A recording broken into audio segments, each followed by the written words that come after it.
Très bien, merci. Alors, je vais arrêter d'être un peu égoïste et revenir vers des points de préoccupation des autres membres du comité d'audition. Vincent Kaufmann, pour la préparation de cette session, on s'était interrogé, vous êtes particulier intéressé aux usagers, donc il y avait quelques questions que vous souleviez sur cet aspect-là. Oui, alors peut-être, avant de poser une ou deux questions, j'avais envie de faire un tout petit peu le poil à gratter, si vous permettez. En me disant, en nous écoutant jusqu'à maintenant, j'ai quand même l'impression que... Alors je ne sais pas si c'est parce qu'on est dans une salle qui fait un peu vintage, mais j'ai l'impression de vivre un peu l'enthousiasme technologique des années 60. Et je me demande, je nous pose la question à tous collectivement, est-ce que finalement on n'est pas en train d'essayer de se protéger avec de nouvelles formes d'assurance? Est-ce qu'on n'est pas en train de se donner bonne conscience par rapport à un problème qui est manifestement majeur, en se disant, après tout, pourquoi pas faire de l'argent même avec tout ça? Enfin, je le lance comme ça, et puis j'ai évidemment une ou deux questions un petit peu plus précises. Alors, peut-être une question, peut-être pour commencer. Bon, comme on n'a pas beaucoup de temps, peut-être que je me bornerai à cette question-là. Finalement, par rapport à ces produits assurantiels, est-ce que vous pourriez nous dire un petit peu, est-ce que vous pourriez nous en dire un petit peu plus sur les destinataires de ces produits? Est-ce qu'il s'agit d'abord de particuliers, de grands portefeuilles? Vous avez déjà partiellement répondu. Et moi, j'avais envie d'insister, c'est peut-être un focus de sociologue qui s'est intéressé très aux questions d'inégalité, mais j'avais envie de vous poser la question par rapport aux petits particuliers et aux petites entreprises. Est-ce que finalement, c'est aussi une niche de marché ou surtout pas, ou pas du tout? Actually, an extremely good set of questions. First, we have to start with the fact that this depends tremendously on what kind of insurance you're talking about. But one of the forms of insurance that is available that is very clearly climate-related is, let's say that you're a small enterprise that holds some sort of a fair during the summer, or some sort of an event where you're expecting to bring tourists to come to your event. You can buy insurance to cover you for your losses or the fact that you're not going to make a profit on your event that may be caused by bad weather. Now, this has been a new development in the sense that this was not something that was available before. You would think that, it should have been available before we started talking about climate change, but it wasn't there. It wasn't identified as a product that was available. So the irony here is that, in fact, the concern about climate change has led to the development of some products that may be more useful to small companies with very, very particular, narrow kinds of risks than the products that were available for their general business coverage and insurance coverage before, which is, a little bit strange, but those things do happen. And with regard to, the question which you raised about, are we just making ourselves feel better?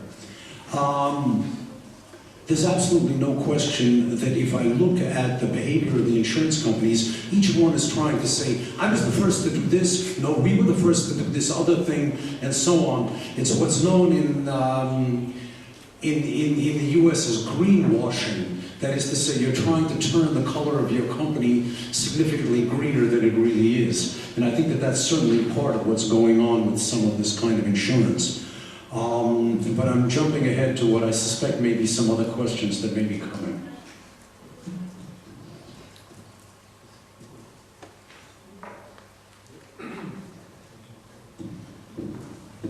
Peut-être une remarque liminaire pour aller dans le sens que mon collègue ici. C'est vrai que par rapport aux technologies propres, on appelait ça les technologies propres en français.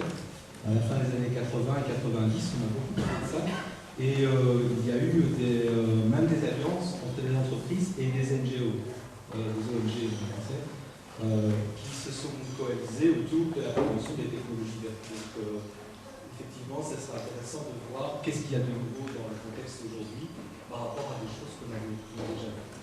Maintenant, par rapport aux assurances, au niveau du changement climatique, il est évident qu'il y a beaucoup de phénomènes qui sont concernés. Comme vous l'avez dit, des choses très concrètes, il y a aussi des choses plus globales. Et ce qu'on a vu au niveau mondial, c'est que les grosses compagnies d'assurance ou de réassurance, vraiment les plus grosses compagnies, vont commencer à peser sur le débat au niveau du changement climatique, parce que les dommages causés par le problème météorologique ont augmenté très fort, pour différentes raisons, mais enfin peut-être également pour des raisons de changement climatique. Donc on a vu les grandes compagnies au niveau mondial peser sur le débat dans un sens de dire il faut faire quelque chose, il faut aller plutôt vers une action. Donc il y a là une action possible des assurances dans un but de modification des politiques dans un sens préventif. On a également une action possible dans l'autre sens, c'est-à-dire qu'on pourrait imaginer des assurances qui au contraire vont couvrir des clients qui ne font pas grand-chose, mais qui vont s'assurer par rapport à des objectifs qu'ils n'auraient pas remplis, qui vont s'assurer via des assurances qui vont couvrir leurs dommages. Donc dans ce cas-là, on aurait plutôt un rôle des assurances qui serait un rôle qui n'est pas très positif par rapport à des actions à prendre. C'est une question assez générale, mais comment est-ce que vous voyez l'évolution des assurances dans ce domaine? Est-ce que c'est plutôt vers des politiques climatiques plus fortes ou plutôt assurer des acteurs qui n'agiraient pas tellement sur des choses qui pourraient se passer? First of all, there's absolutely no question when I look at the role of the private sector in the United States, that the insurance companies, and actually much more their reinsurance arms, were the major, going through the entire period of the Bush administration, for example, were about the only ones that talked about climate change. So in that sense, they had a very, very real, serious business interest in it, and it's clearly this issue of their losses and trying to control them.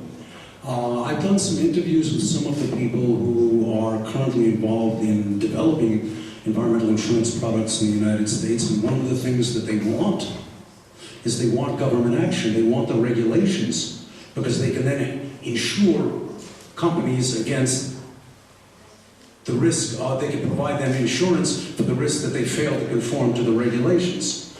Now this poses a bit of a problem perhaps in the sense that you can pay to violate your emissions limits, but you can also pay for violating your emissions limits by buying more emissions credits if you have a cap and trade system. So that I'm not sure that it's, what I'm watching the insurance industry doing is recognizing that climate change and the concern about it has become a very, very real market opportunity. They are not about to provide cover particularly inexpensively. They're looking to make money on it. And my suspicion is that it's going to be quite expensive to get the cover, and that I don't think that the insurance industry is going to make it any easier to avoid having to reduce emissions. After all, it's one thing to lose one's capacity to sell to a market for violation, and that's not something that an insurance company is going to insure for you. So that if in fact you start behaving in a manner that is not sufficiently green, you've got no particular way of getting coverage or protection from that. And I think that the insurance sector's movements are an indication of the extent to which there is a very large and growing market, a demand for more green performance on the part of companies in the United States. Now, whether they're really going to be fully honest about it is another question, but I don't think that that's a question that is unique to the US.